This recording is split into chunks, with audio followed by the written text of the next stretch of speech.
Welcome to the second Monday lunch of Abilene Startup Community and the Venture Call. And I'm looking forward to getting to visit with Josh and learning more about his entrepreneurial journey.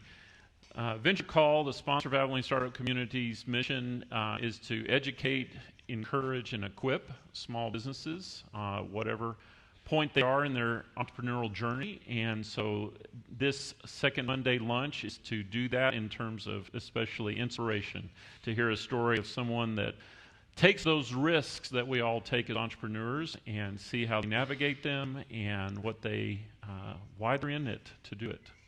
So why don't you welcome Josh Hackney to front.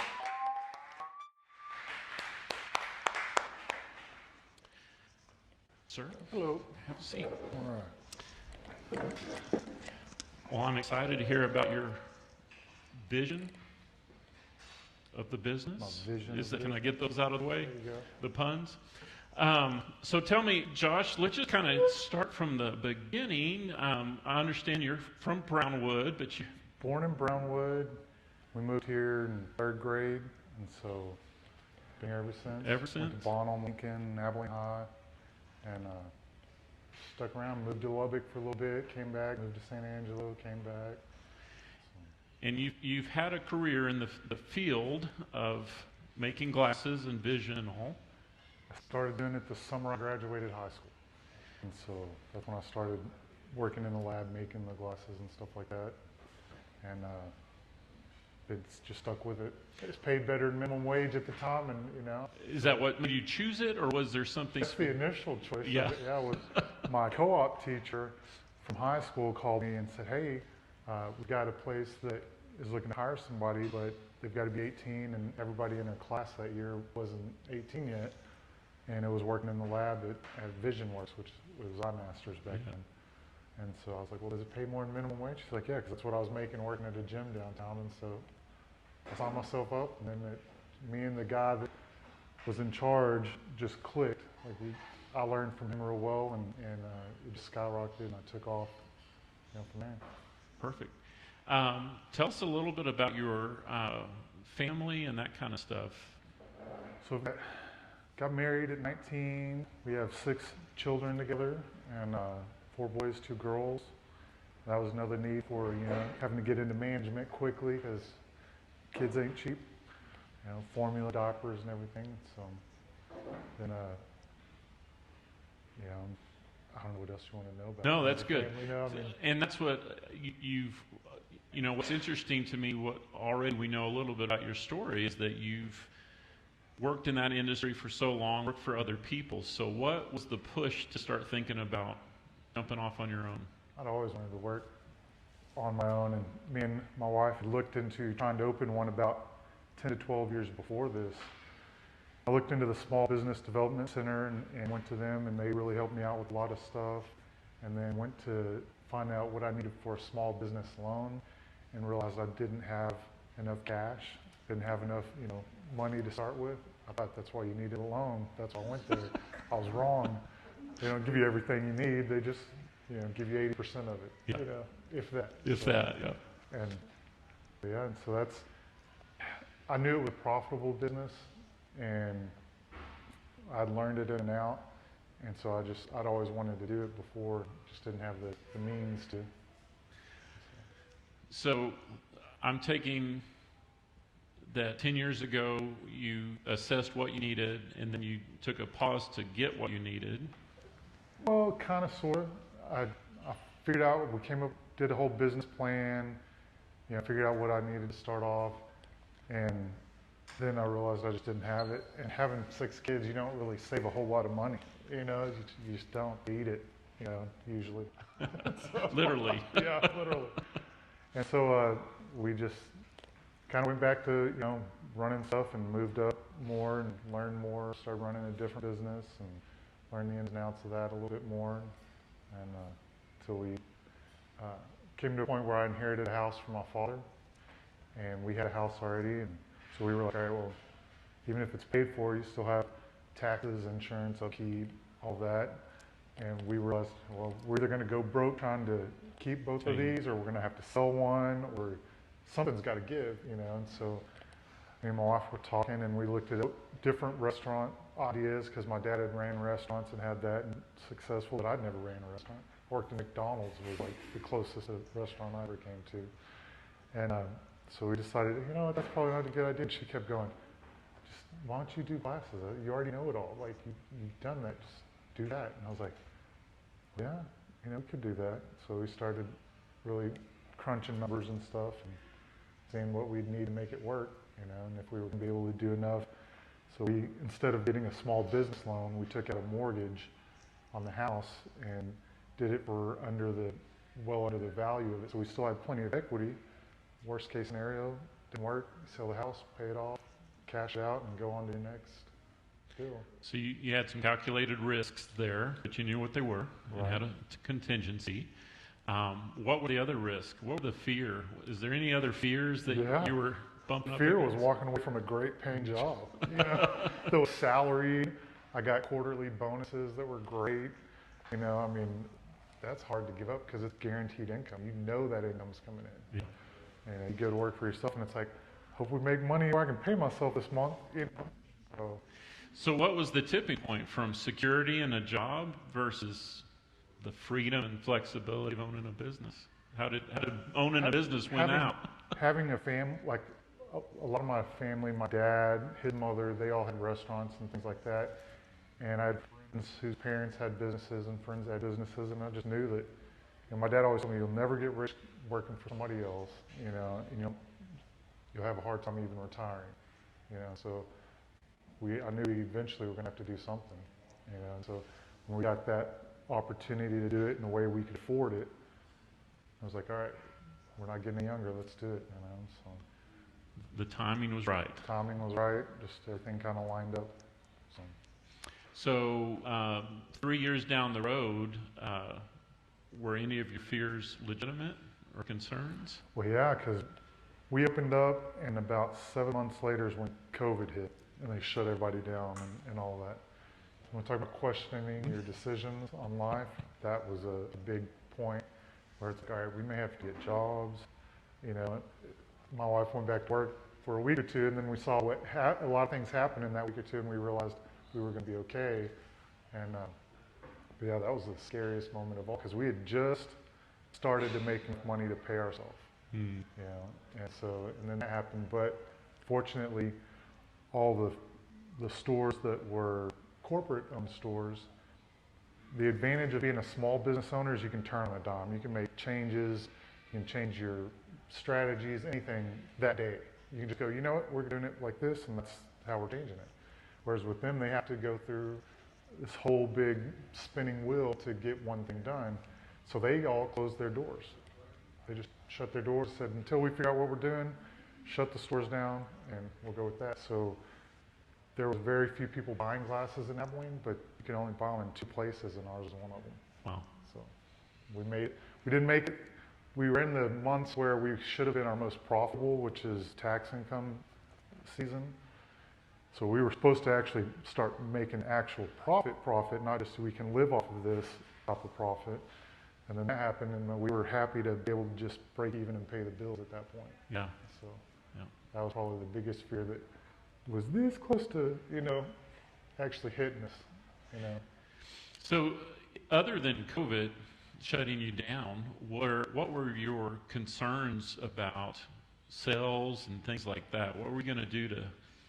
What was I going to do for it, or Yeah. what were my concerns like of happening? Well, what was your strategy going into the business to generate revenue from the get-go? My strategy was, I've been running opticals for, like I said, about 20 years, since '98, and most of them in Abilene. And so I know and have got to build relationships with doctors in town over the years. You just kind of get to know the other people that do that. And I know all of the other store managers that manage all the other opticals in town.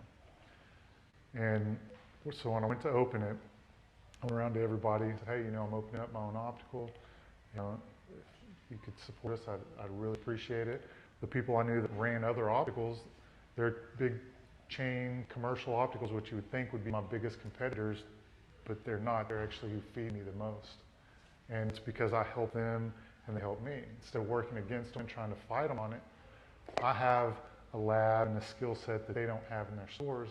So if they have something come in and they can't deal with it, they'll bring it over to me and I'll fix it for them. In turn, you can call it, they throw me a bone or two. When they have somebody that comes in and needs same day service or something that I offer that they don't, I'll be like, hey, well, we can't get that for you today, but we know somebody in town who can. You can go over here and see them. And that's helped out a lot. And then of course, the eye doctors, they can't refer anybody, but if you ask them, hey, who would you buy from or something, they might be like, well, I might go here or something, and this and that. But their staff can tell you. Yeah. So a lot of the staff up front, you get to know them really well, and they'll tell people about me and stuff. And with being a optician that owns their own optical is a rare thing. It's not a very common occurrence. Most opticals are owned by either an eye doctor or they're a corporation, just period. There was one guy here in town, Rick Smith, who was the last optician-owned optical before I opened up. And he shut down a couple of years before I opened up. Is he on Butternut? He was. Yeah, I think Frenchman's I met him Optical. before. He's a second-generation optician. And, Yeah. and I used to hang out back at his shop and get him to show me little stuff and learn this and that from him. Yeah. Anything I could soak up and absorb. So, and we still talk. He manages a doctor's optical, and just. So tell me about your credentials. What's the difference in your credentials and what we probably think of as optometrist? An optometrist, is who's going to do your exam. They do the health of your eye, refraction, things like that. Well, all I do is fill the actual prescriptions that they write. Not the ones you would take to the pharmacy, but for glasses, contacts, things like that. So credential-wise, you can get nationally certified. In some states, you have to be state licensed. Texas is not one that you have to be state licensed in. So I have my ABO, which is the American Board of Opticianry certification. And then other than that, honestly, you could go open up an optical if you wanted to. There's not a lot of credentials that are actually needed. I was really surprised to start a business for that part of it. All I had to do was fill out a business name, put my information down, get a sales tax ID, and that was it. File an entity with the health department that I dispense contacts, because there's regulations that fall under there. But it was really simple. Yeah. Way easier than I thought. But it wasn't like there's more to it than not anybody could probably go open a. Well, you could. Whether you'd be successful or not. Yes.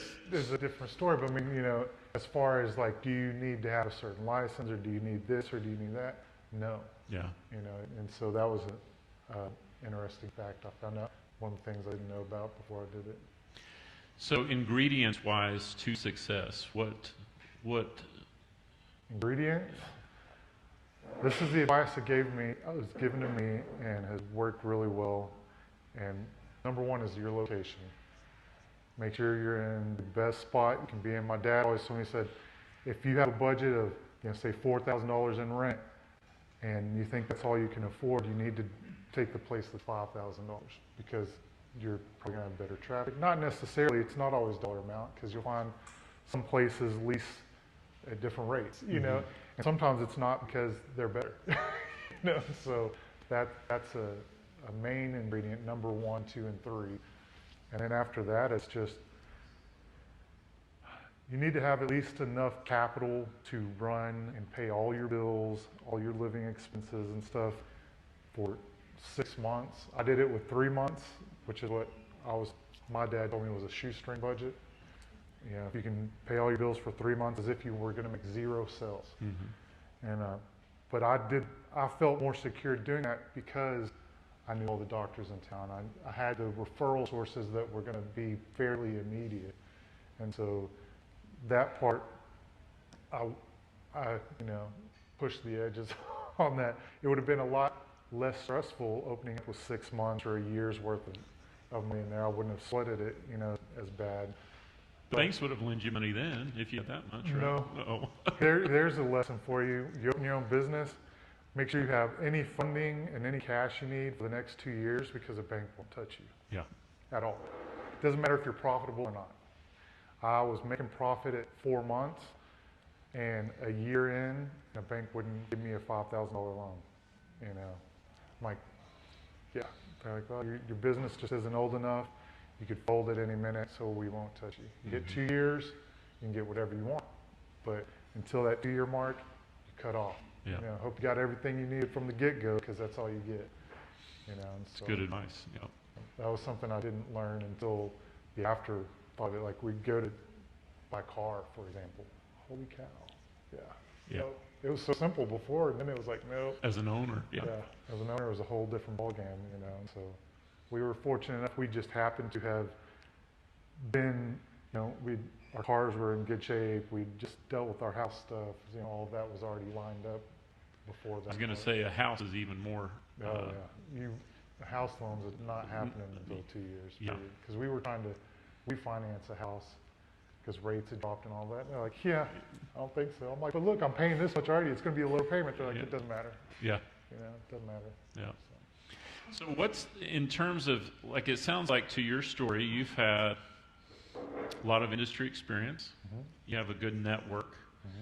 And then, like, even the last 3 years, it sounds like you've had to learn business and some things like that. So, again, on the ingredients kind of side of things, what?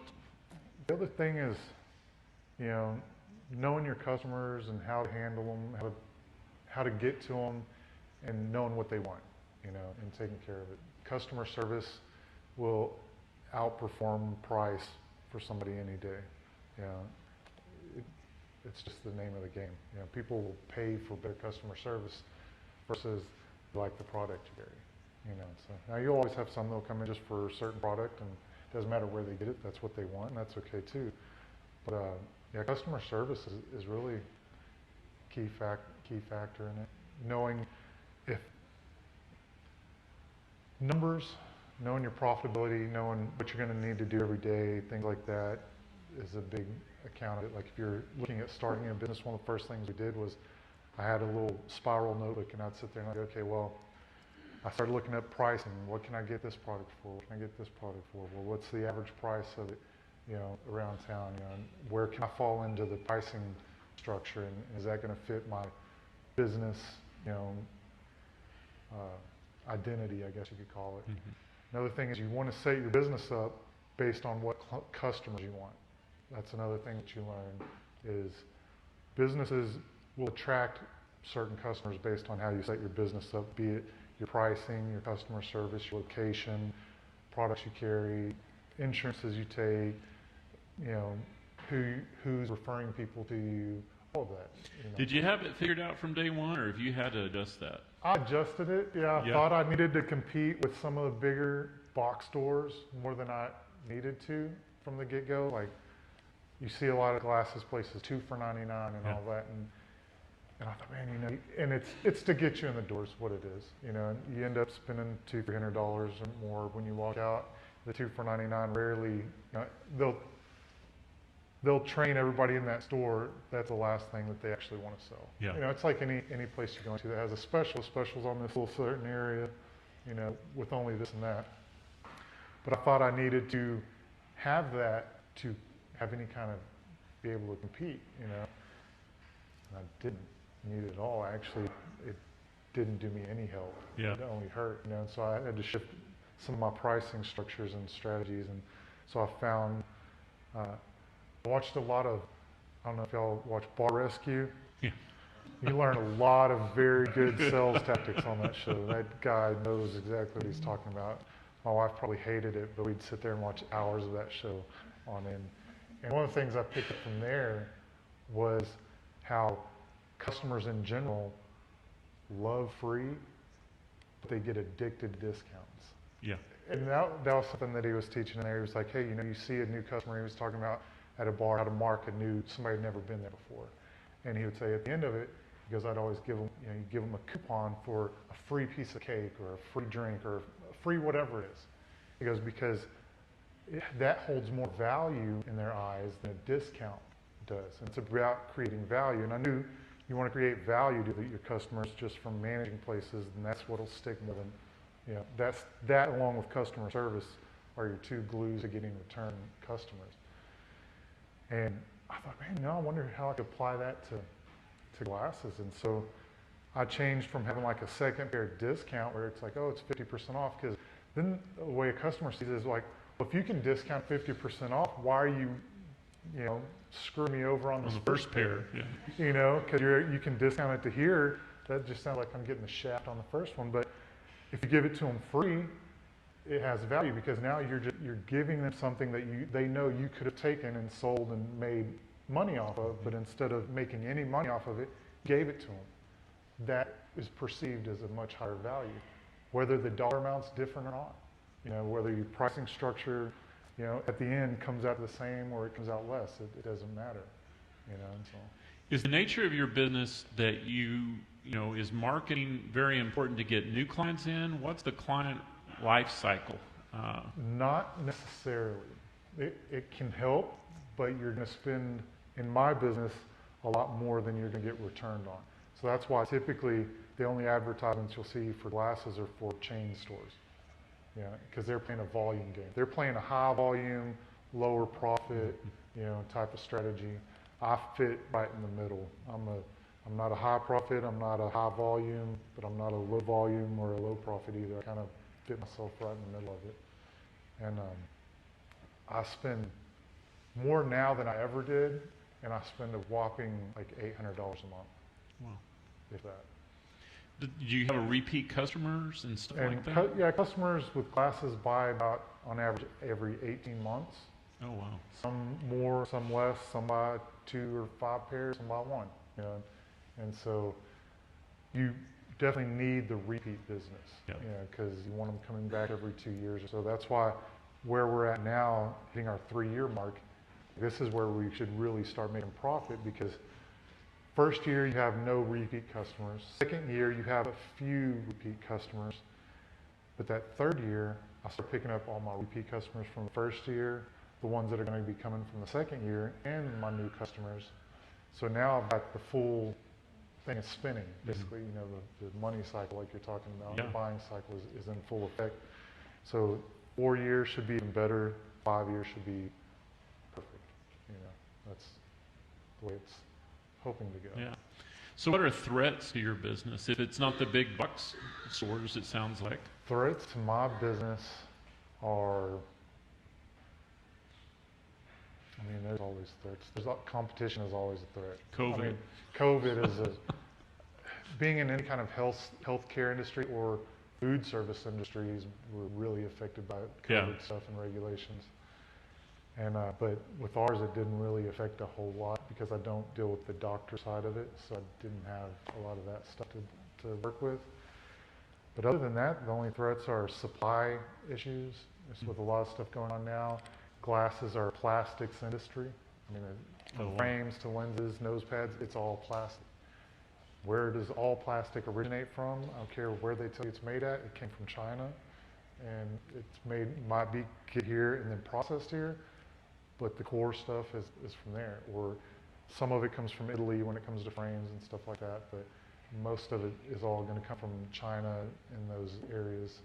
So anytime there's trade restrictions and taxes on import stuff, it all affects our bottom line, and you just got to adjust for it.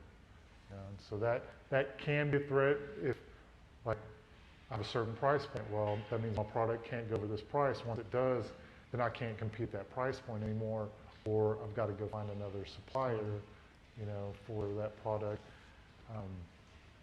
And so that's really the main competitor. Have you experienced anything with the labor shortage and stuff like that? No, but I didn't have a lot of employees. Yeah. First 2 years was just me and my son, so there was no labor shortage there. Yeah. Like time to go to work. We got other kids that come up and help and stuff too, but no, the nice part about that's where networking has really paid off is when I've done this for so long that there's people at other opticals that are like, hey, dude, if you're ever hiring, like, we would love to come work for you. 'Cause they would much rather work for a private store than a corporate store because you don't have to jump through all these hoops to get paid. Yeah. So Yeah. that makes a big difference. What's do you feel like that when you started your business was the right time in your life to start it, or could have you started it earlier? Or Well, it would have been nice earlier. I'd have been making more money at an earlier age. I'd have been way better. Yeah. But I wouldn't have learned as much as I learned. So there's definitely that aspect of it. Because the last job I had, they gave you the P&L as a store manager, and your responsibility was to increase that bottom line, you know, as much as you could, because my bonus was based off of profit. So the more profit the store made, the bigger my bonus was. So as a manager, you're gonna, let's see how much we can squeeze that, you know, without it affecting customer service and things, because that's where a lot of issues with working for a corporation and things like that is they'll get an investment group that buys them out, for example. Happens a lot with opticals. An investment group will come in and buy it out because it's a higher profit business industry. And they're like, oh, it's already making that much profit. I'm sure we can squeeze another 5% out and make it even better and then sell it in 7 years and flip it. And that's what these investment groups do. Well, a lot of times where they squeeze that 5% at is what made the customers happy. And so they squeeze 5%, but they lose 15% business. Yeah. And they go know, from their double ply numbers, toilet paper to single ply toilet. Yeah, you know, they take, this is what's made this business really successful. It doesn't really matter because see, this will make some more money, and they do that. And that's for me an advantage now. But you know, as a manager, it wasn't. So I learned a lot of, well, where can I make the most profit at without sacrificing that, so that I can, you know, keep the doors open. Yeah. What skills are you working on now, do you feel like? Is there something you're still trying to, is there any continuous improvement going on in your business? There's always continuous learning. Technology in the manufacturing aspect of it is constantly evolving. So that's something we're always trying to stay on top of. There's light only bends one way. That part of it never changes. It just, the ability, how you can make it do that is what's changing. The types of frames and mountings and things like that, we have to kind of keep up with that part of it. And then just, you never know as much as you think you know, and there's always people out there that know way more than you do about what you've been studying for 20 years. And I'm still learning about stuff, you know, even to this day. Is there equipment? Is that a factor in your business as far as what you're invested in? Can that make the biggest investment I have is in the lab equipment. Okay. So starting out, I had frames was a big investment, your displays, your build out, and for me lab equipment was the biggest. There's probably $80,000 of just lab equipment.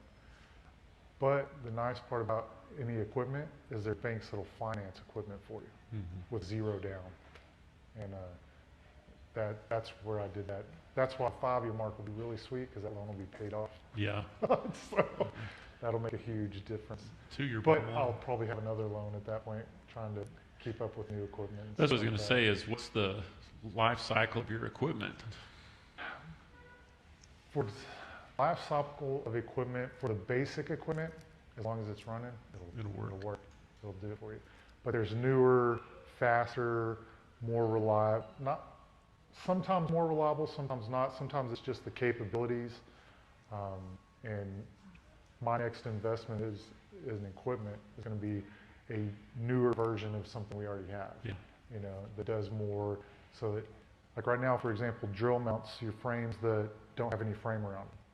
There are machines where you can put the lens in there, and when it comes out, all the holes will be drilled. All you got to do is put it together. Right now, I still use my skill set to do that, and I use a hand drill and a Dremel and a drill press, mark it all up, drill it out. It takes more time, but the machine was, you know, $30,000 less, and I have to do it by hand.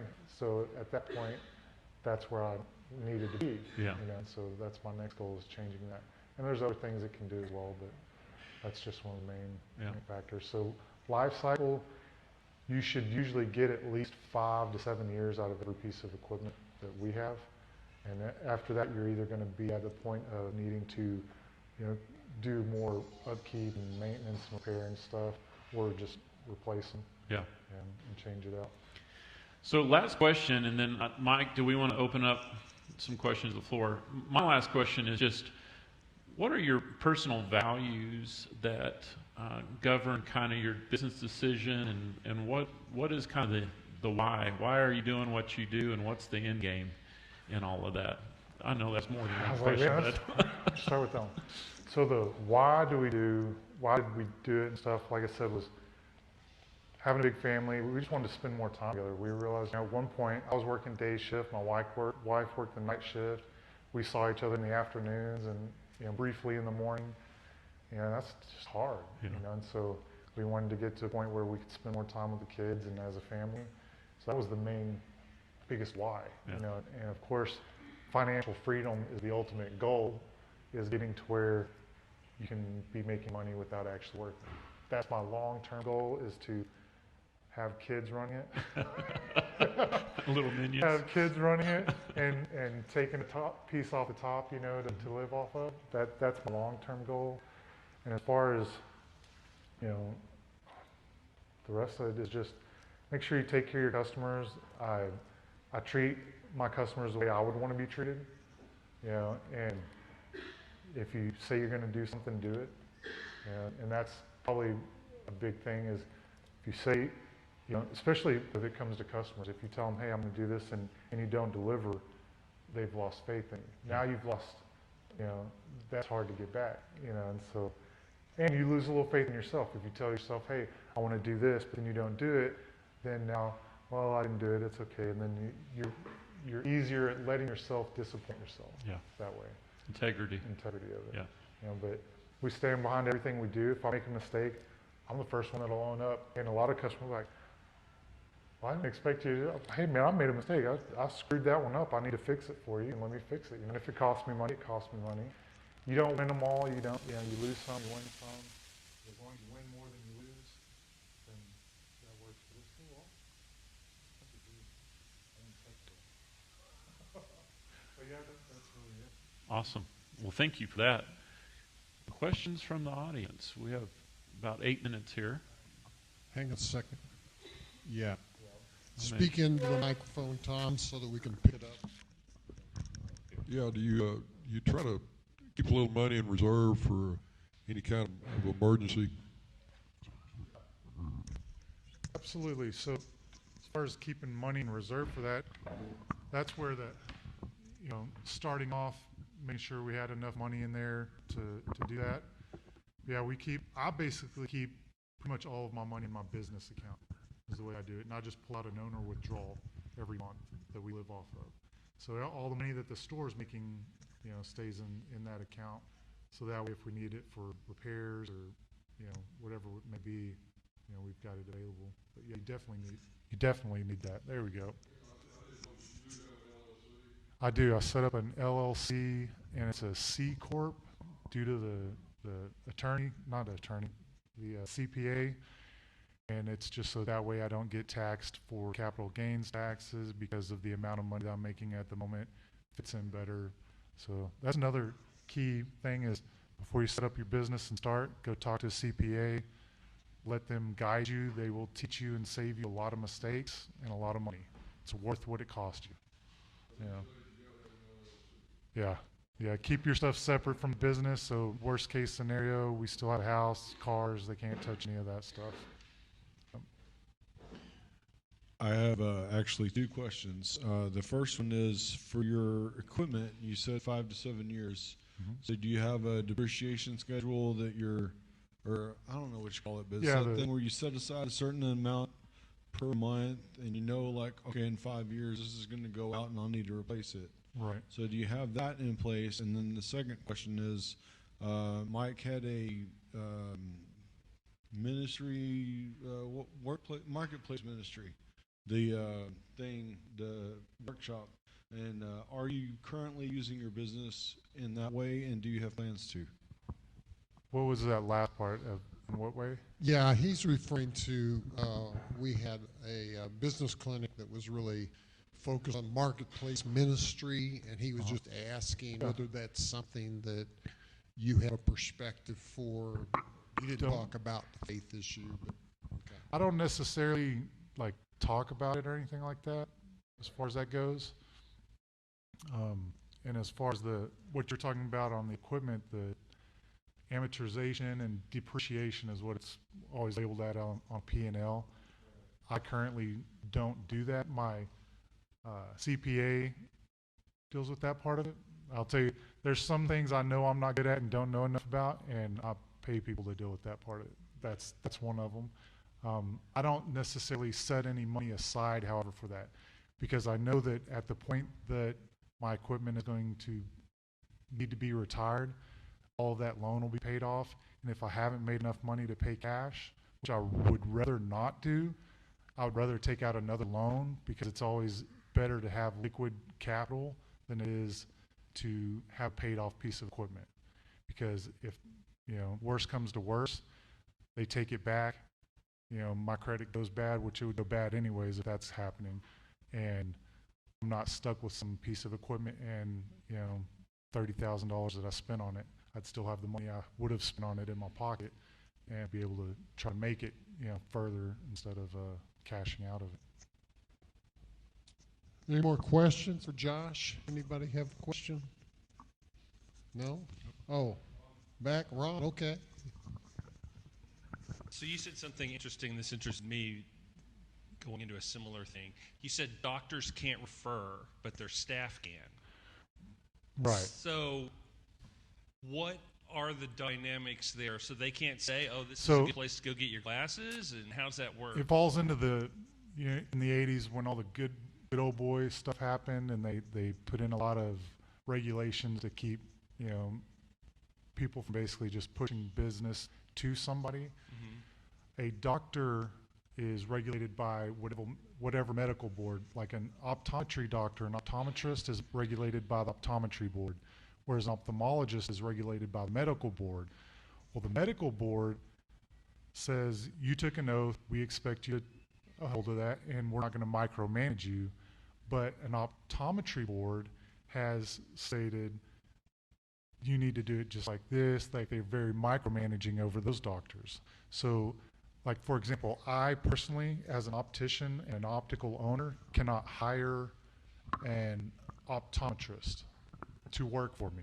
I can sublease to them, I can rent to them, but I cannot actually hire a doctor. But I can hire an ophthalmologist who is higher in certifications, and I could hire them, put them on the payroll, no big deal, because who licensed them says, hey, no matter who you're working for, we expect you to do what you took an oath to do. And so it's funny how it works out. So there's a lot of politics in that aspect of it, but that's why their staff can recommend, because their staff isn't governed by the medical board or anything, because they're not the actual doctor. And that's why a lot of times you might ask a doctor and they might be like, well, I can't tell you, but you might ask my staff what they think, and things like that. And so that's where that can fall in. But an ophthalmologist could go, yeah, you should go right over here. I wouldn't go anywhere but there, and there's nothing they could really do about it, per se. But like an optometrist can't even have my business cards displayed in his office, like, at all.